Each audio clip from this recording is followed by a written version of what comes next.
Hello folks, it's Sam with Extreme Hots again. Our video today is on a Tamiya clodbuster that's been modified with a vintage ESP Clodzilla IV chassis kit.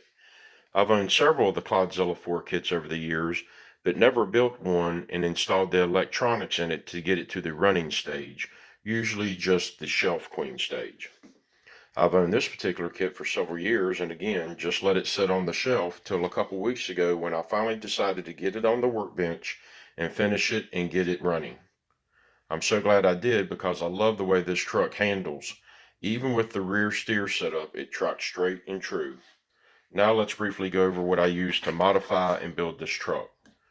First, I painted up a J Concepts 88 Silverado body, and I then monster truck cut the wheel wells bigger so the tires wouldn't rub when turning because I set this body kinda low for more of a race look. I also custom painted this truck a green with pearl added to it, and then on the front I did a magenta color faded up to a purple with checkerboard graphics on the back, and of course I added the Hot Wheels logo. Next on the list was a set of Proline Brawler wheels with the 17mm offset for the wider stance. I then paint detailed the planetaries, and I also custom painted the molded in beadlock rings. Next, I glued up a set of Kyosho USA 1 tires, which are by far my most favorite tires for the trueness and looks. I admit I'm a hoarder of these tires. After the body, I modified the 14-inch wheelbase kit to measure 13 1/4. I wanted it decently long, but not overkill. I then attached the modded links to the modded axles.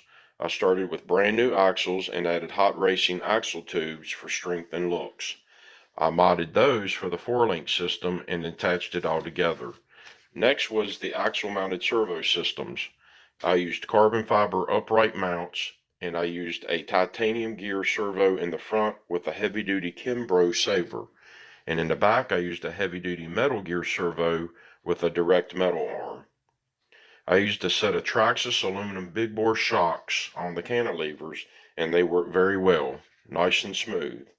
For electronics, I went the simple route with 15-turn fan-cooled motors with power supplied by a Traxxas EVX2 speed controller. I looped one side so I could run a single LiPo. For radio controls, I went with a Spectrum radio and receiver. Now let's see how she runs and jumps.